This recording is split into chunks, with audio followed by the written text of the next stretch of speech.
আমরা এমন একটা সময়ে বাস করছি যখন একদিকে গাজায় লক্ষ লক্ষ শিশুকে পরিকল্পিতভাবে দুর্ভিক্ষের মাঝে আটকে রেখে হত্যা করা হচ্ছে, অন্যদিকে ঢাকায় মর্মান্তিক এক দুর্ঘটনায় এতগুলো নিষ্পাপ শিশুর প্রাণ ঝরে গেল।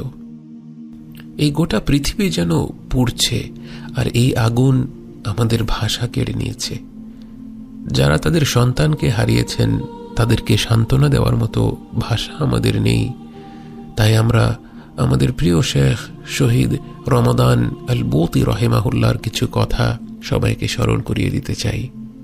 তিনি বলেন, আল্লাহ তাআলা আমাদের বলেছেন ওয়াসবির, ধৈর্য ধারণ করো, এবং এ কথা বলার ঠিক পরেই তিনি বলেছেন ওয়ামা সবরুকা ইল্লা বিল্লাহ, তোমার ধৈর্য তো কেবলমাত্র আল্লাহ তাআলার পক্ষ থেকেই।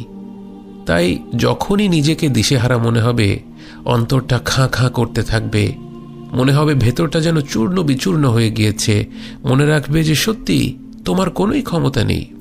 যদি তোমার রব তোমাকে সবর দান না করেন তাহলে তুমি কোত্থেকে ধৈর্য ধারণ করবে? তিনি যদি তোমাকে শক্তি দান না করেন তুমি কোত্থেকে শক্তি পাবে?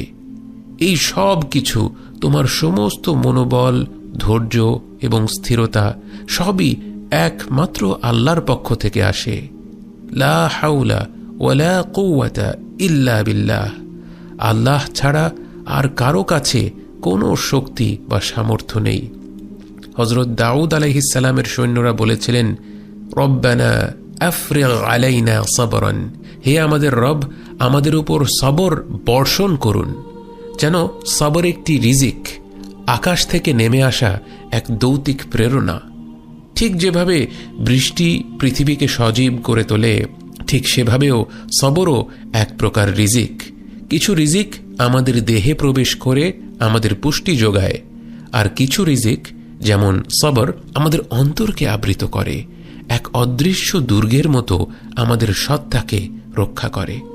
এই দুটোই আল্লাহর পক্ষ থেকে প্রেরিত নেয়ামত। আজ আমরা অসহায় হয়ে ক্ষত বিক্ষত হৃদয় নিয়ে বিনীতভাবে আল্লাহ রব্বুল আলামিনের কাছে আত্মসমর্পণ করে বলি, রব্বানা আফরিগ আলাইনা সাবরান ওয়া সাব্বিত আকদামানা ওয়ানসুরনা আলাল কওমিল কাফিরিন। হে আমাদের রব, আমাদের উপর ধৈর্য ঢেলে দিন, আমাদের পদক্ষেপ দৃঢ় করুন এবং কাফির সম্প্রদায়ের বিরুদ্ধে আমাদেরকে বিজয় দান করুন।